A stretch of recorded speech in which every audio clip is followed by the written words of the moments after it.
буцаад ажиллаа ороод уур амьсгал нь ямар байсан бэ? Харин тий. Тэр айгүй сонирхолтой байна. Тий, ажлаас салгадах дунд турууч гэдэг юм уу эсвэл тийм үү.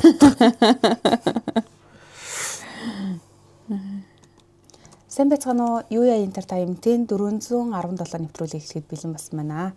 За манай нэвтрүүлэгтээ Канадын алдартай витамины Jameson брэнд хамтран ажиллаж байгаа. Та бүхэн баярлалаа. Таны хөдөлгөөний хүч, таны бүтээлийн эхлэл, таны өдөр тутмын амар амгалан, өдөр бүрийн эрч хүч, саруул ухааны их үүсвэр, Канадын чанар Jameson Omega. За өдрийн мэнд. Өдрийн мэнд. За шинэ жил гараад ирнэ баярын уур амьсгалтай байгаа учраас хаасаагүй шинэ жилүүд болж байна.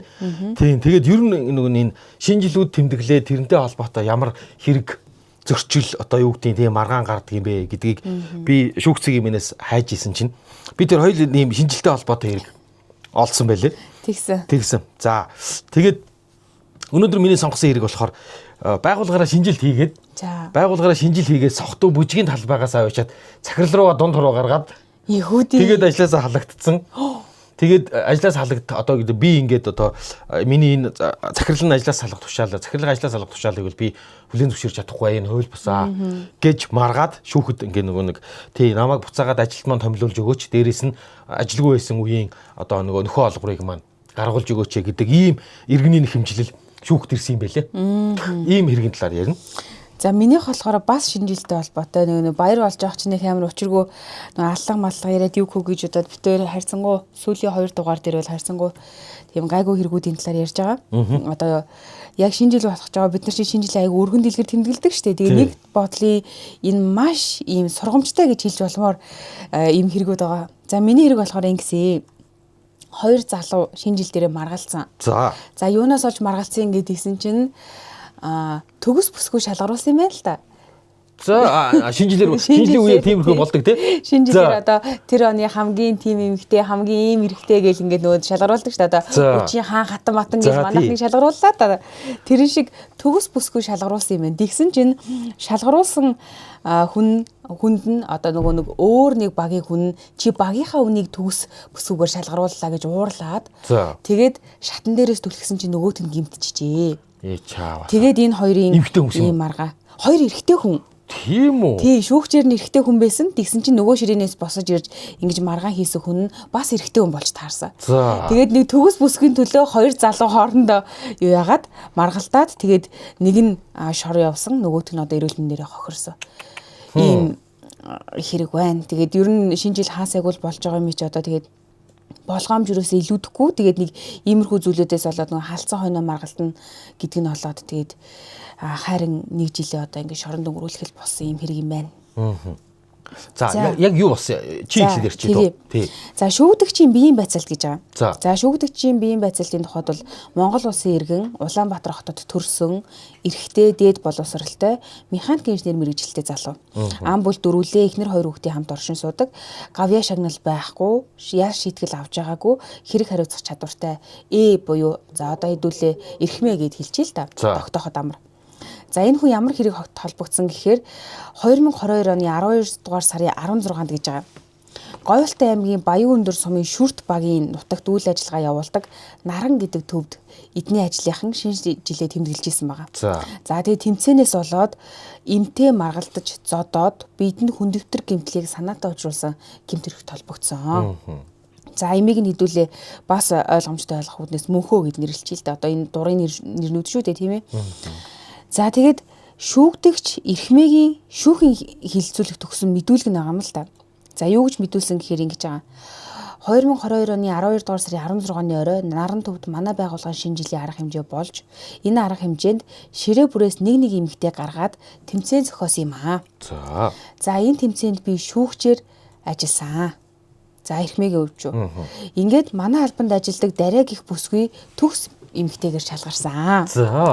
Гэтэл хохирогч мөнхөө гэж байгаа. За хохирогч мөнхөө чи өөрийнхөө албаны хүнийг ямар учраас тэргүүн байр эзлүүлж байгаа юм бэ гэд намайг өстой янз бүрээр хилээдээсэн. Дайрч доромжлоод байсан. За ингээд хохирогчийн шатан дээр зогсож байхад цээжин хэсэг рүү зогхоход газар унсан. Очоод өшөглөгчсэн чинь манай ажлын 2 хүн гарч ирээд биднийг салгасан. Ингээд би хохиролт нь 5.9 сая төгрөг төлсөн. Айгу өндөр зардал гарсан бэл. За хийсэн хэрэгтэй гимшиж гинэ гэж ийм мэдүүлэг өгсөн бэл. За ер нь бол нэг үйл явдал нэг иймэрхүү юм болсон юм шиг байгаа. За тэгээ энэ дээр гэрчээр нэг хамт шинжил тэмдэглэжсэн маш олон хүмүүсийн мэдүүлэг байгаа. Тэгээд гэрч гээгийн мэдүүлэг ингэсэн. Би яг хинээгээ зогсон талаар бол ерөөсөө хараагүй. Намайг гадаа гарах үед мөнхөө машины хажууд толгоогоо барьсан хөвтчихсэн гэж байгаа байхгүй. Тэгэхээр яг нөгөө түрүүний хиний эрхмээгийн мэдүүлээдсэн шиг шатнаас түлхэхэд унсан, тэгээд зодтолдохжсэн чи хүмүүс салгасан гэдг нь бол арай жоохон өөр болж таарад байгаа. Гэрчийн мэдүүлгээр машины хажууд толгоогоо барьчихсан хөвтчихсэн гэж байгаа байхгүй. Би буцаад заал руу орох үед мөнхөх эрхмээ хад хандаад хүүхд яаж байгаа юм бэ гэдээсэн. Би бодохдоо тэр хоёр тэмцэнээс олж маргалдаад эрхмээ мөнхөөг зодсон юм байна гэж бодсон гэдэг ийм мэдүүлгийг өгсөн байлээ. За тэгвэл нөгөө хохирогч мөнхөө гэдэг байгаа хүн яг ямар мэдүүлэг өгсөн бэ гэхээр ингэж байгаа. За яг тухайн шинэ жил болсон өдөр нь болохоор хагас өдрөөс юм байна. Хагас өдрөөс учраас нэгд өдөр эмнэлэгт очиход эрүүний сэртэн яс хугарсан байна гэлээ. Улаанбаатар хот явгсан намайг. За ингэсэн учраас сонгодоо эмнэлэгт очиод эрүүний сэртэн ясаа би ахуулсан. Хадаж ерөөсө болохгүй гэдэг юм эмчийн дүгнэлт гарсан. Тэгээ цаашаа дэмжлүүлэх шаардлагатай гэсэн. Эрүү нэг удаа зохиод эрүү рүү нэг удаа зохиод газар дундахад ташаараа бас өгшгөлсөн гэж байгаа юм. Тэгээд эмчилгээний зардал 5 сая 900 мянган төгрөгийг надад төлсөн. Одоо нэг хэмжлэх зүйл байхгүй. Цаашаад гарах эмчилгээний зардлаа бас би жижиг хэмжилнэ. Өөр гомдол санал бол одоохондоо байхгүй гэж ингэж мэдүүлсэн бэ лээ. За тэгээ энэ хэрэгээс болоод яг яасан бэ гэдгсэн чинь мөнхөөгийн биед болохоор доод эрүүний ясны хугарал буюу энэ хэсэгтээ хугарсан байгаа зохиоснасаа болоод тэгээ эрүүнд нь бас цус хурсан зөөлөн эдийн няцрал үүссэн гэж ийм шинжилгээний дүн гарсан байлээ. За тэгээд энэ дээр нөгөө нэг ийм сургамжтай зүйлээс нь яасан гэхээр шүүгдэгч анх удаа хүн дэвтэр гэмт хэрэг үлдэж байгаа тохиолдол юм байна. За өөрөөр хэлбэл эрхмээ одоо анх удаага ийм хэрэгт орооцолж байгаа гэсэн үг шүү дээ. Тэгээ үйлцэн хэрэгтэй чин сэтгэлээсээ гимшиж байгаа гэмт хэрэг үлдэж учруулсан хохирлоо сайн дураараа нөхөн төсөн зэргийг хөнгөрүүлэх нөхцөл байдал тооцоон гэж юу яаж байгаа шүүхийн дүгнэлт гарч байгаа юм билээ.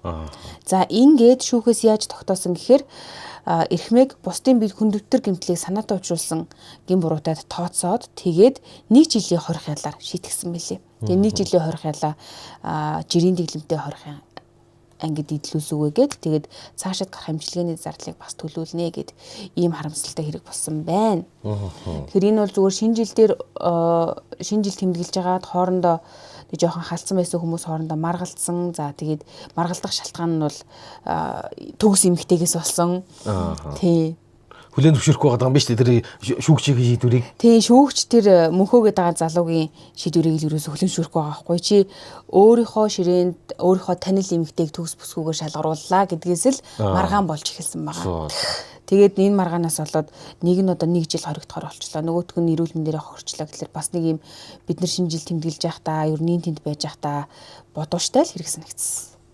За 417 нэвтрүүлгийн хамтран ажиллагчаар за Канадын алдарт витамины брэнд Джеймсний витаминууд хамтран ажиллаж байгаа.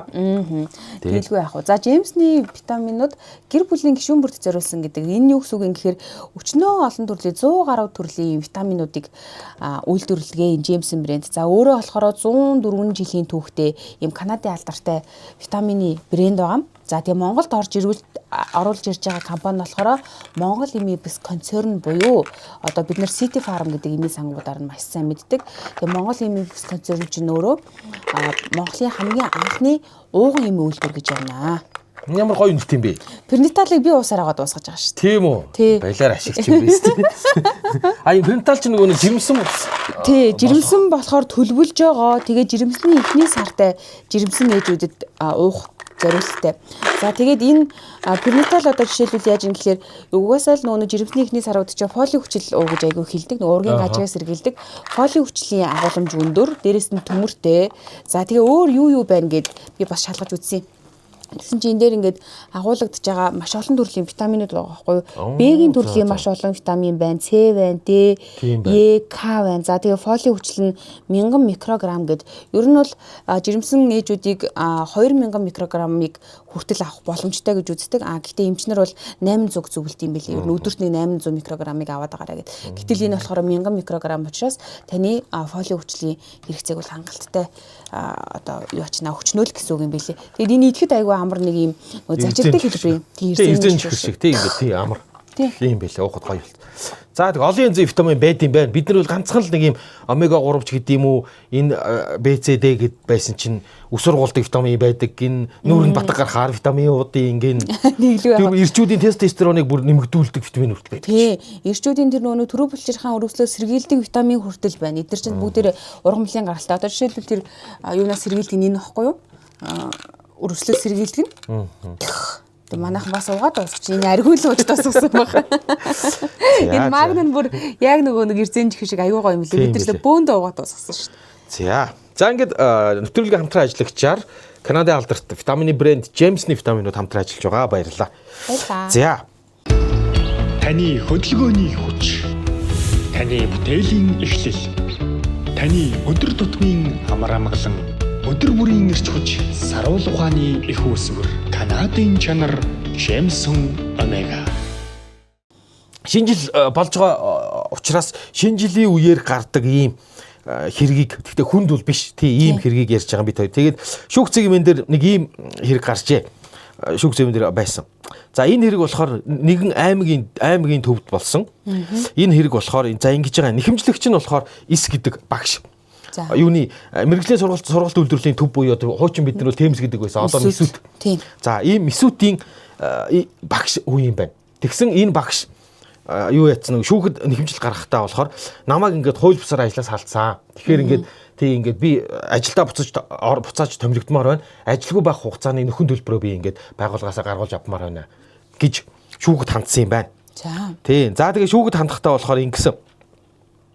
За би 2012 онд энэ юунд ороод сургуульд ороод за мэргэжлийн сургалт үйлдвэрлэлийн төвд ажилтнаар ороод 13 оноос ингээд багш хийж эхэлсэн. За тэгээд 16 оны 12 сарын 29-ний өдөр за манай байгууллага шинэ жилийн арга хэмжээгээ хийсэн. 19-29-нд.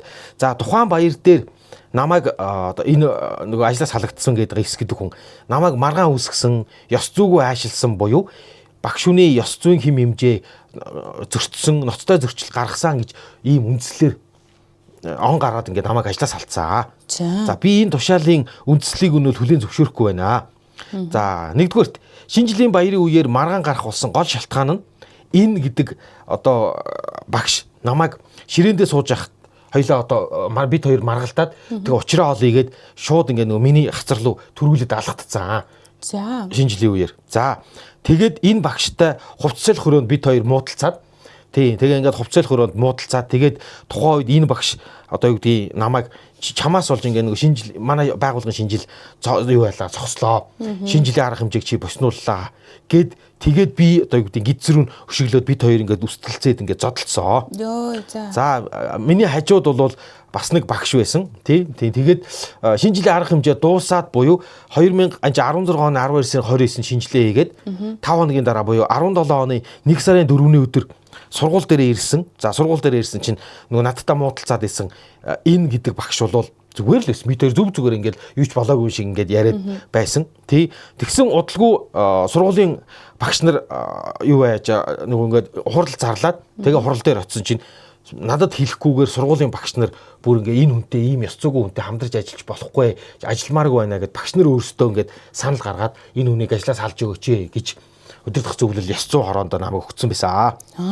За энэ талаар захирал надад бол уг нь мэдэгдэх ёстой. Чамайг ингээд хүмүүс байгууллагч хамт олон чинь ингээд чамайг ажлаас ингээд халах гад халахыг хүсээд ингээд өргөдөл гар үсэг зурвал яваад шүү гэж хэлэх ёстой байтал захирал надад мэдэгдээгүй. За тэгээд энэ гээд байгаа багшийг зодсон гэдгийг бол би хүлээн зөвшөөрөхгүй байна. Бид хоёр бол харилцан зодолцсон. Гэсэн байна. Халагдсан, үстэлсэн гэхээр энэ эмэгтэй хүмүүс юм уу? Эрэгтэй эмэгтэй байхгүй нэлээ. За. Эмэгтэй хүн юм болов гэж бодсон шүү дээ.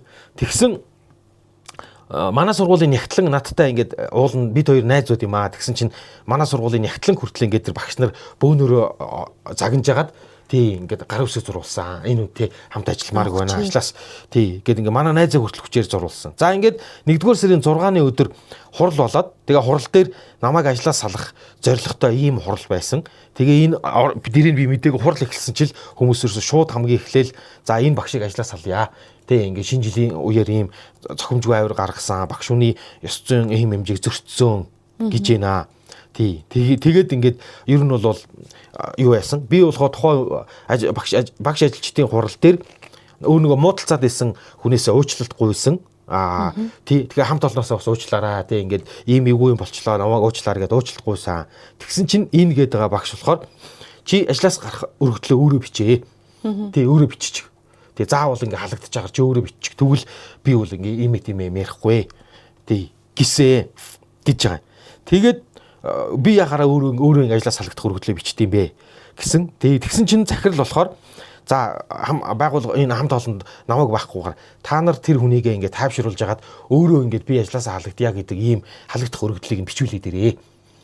Бүр гэж захирал хүртэл ингээд миний араар ингээд одоо юу гэдэг хүмүүстэй хамт олон тайм маань ингээд юу яасан өгсөн хувилдсан гэж тий тэгээд юу яасан юм байна.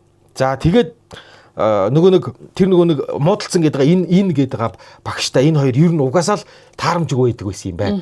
Тий. Тэгсэн энэ гэдэг багш ингээ нөгөө муудалцаад тэгээд тэр энэ гэдэг байгаа багшаа нөгөө ажлаас халагдсан хүн чинь захиралдаа орж ирээд хэлсэн юм байна л да. Ингээд юу гэдэг ингээ намайг занаад байна. Одоо ингээ миний талаар ингээ ажилтнуудад муухай юм яриад байна гэсэн чинь захирал нь чи угаасаа ингээ хов зөөж явдаг.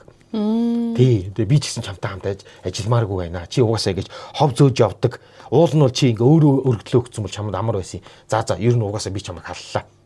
Гэсэн. Тэгээд би одоо юу гэдэг захирлынхаа өрөөнд захирлаасаа би 3 цаг уйлж гуйсан. Тий ингээд намайг ажлаас битээ халаач ээ. Тий би ингээд шинэ жил болоод одоо юу гэдэг тэр үеэр чинь болсон юм а би уучлалт гуйцсан. Хамт олноосоо гуйцсан. Муудалцаад гэсэн тэр хүнээс уучлалт гуйцсан штэ гээд 3 цаг гарan захирлын өрөөнд би ингээд уйлаад гуйсан. Захирал ерөөсөө хүлээж аваагүй гэсэн байна лээ.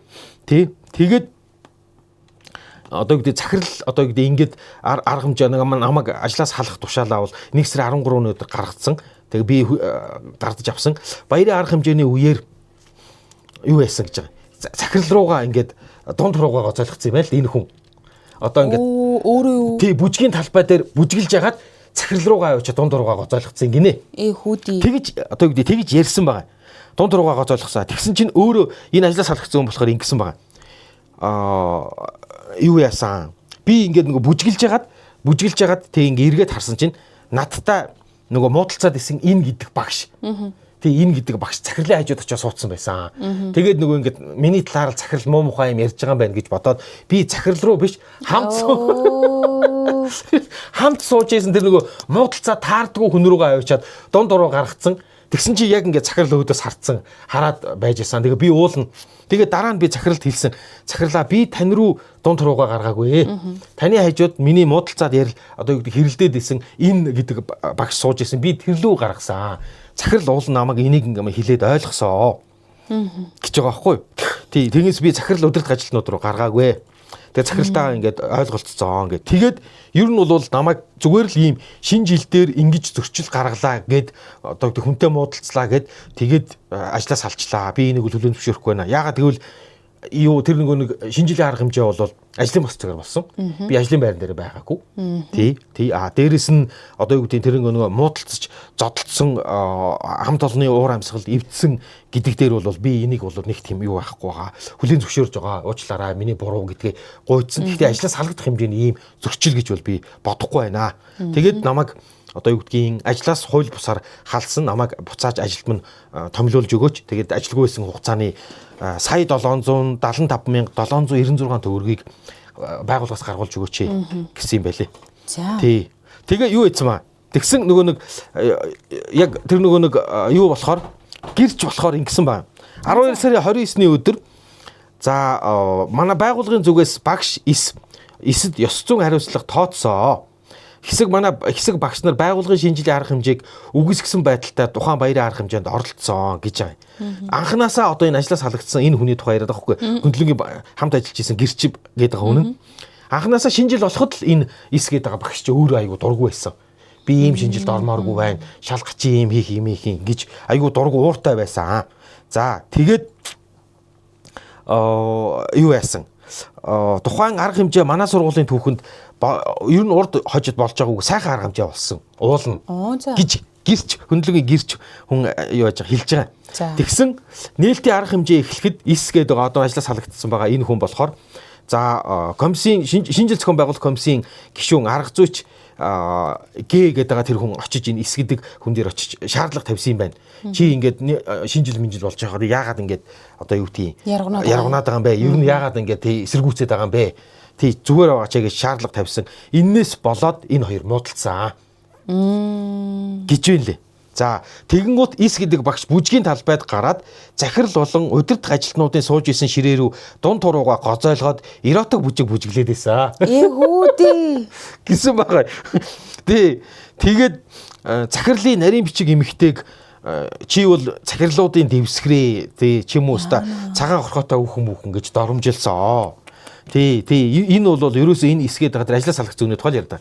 Энэ хүн чи өөрөө захирлууд руу дунд турууга гоцойлгоод амар эротик бүжиглээд тэгээд ингээд байсан. Тэгэхээр ер нь бол багшуунд байх одоо юу гэдгийг ёс зүйгүй учраас бид нар нийлээд энэ хүнтэй хамт ажиллахгүй.